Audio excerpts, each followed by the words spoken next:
আগামীতে আমাদের বিএনপির ভারপ্রাপ্ত চেয়ারম্যান জনাব তারেক রহমানের নির্দেশনায় নেতৃত্বে বাংলাদেশে একটি সুষ্ঠু ধারার পরিচ্ছন্ন রাজনৈতিক পরিবেশ তৈরি হবে, যাতে ভবিষ্যতে কোনো ফ্যাসিবাদ বা স্বৈরাচারের জন্ম না হয়।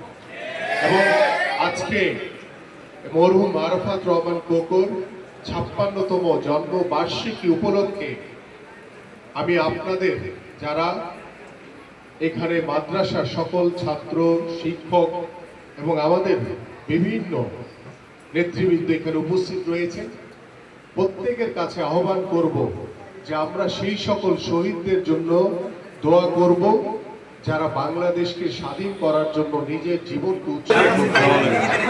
আমরা সেই সকল শহীদদের জন্য দোয়া করব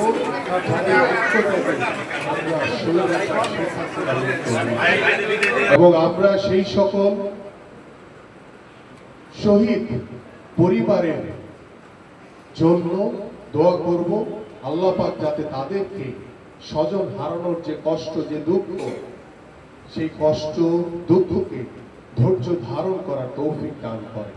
এবং আমরা দোয়া করব আজকে মরহুম আরাফাত রহমান কোকো, যিনি অত্যন্ত ভালো একজন মানুষ ছিলেন, একজন ক্রীড়া সংগঠক ছিলেন, ক্রিকেট প্রেমী মানুষ ছিলেন, যার সুদূর প্রসারী পরিকল্পনায় বাংলাদেশের ক্রিকেট আজকে সুদৃঢ় অবস্থায় রয়েছে।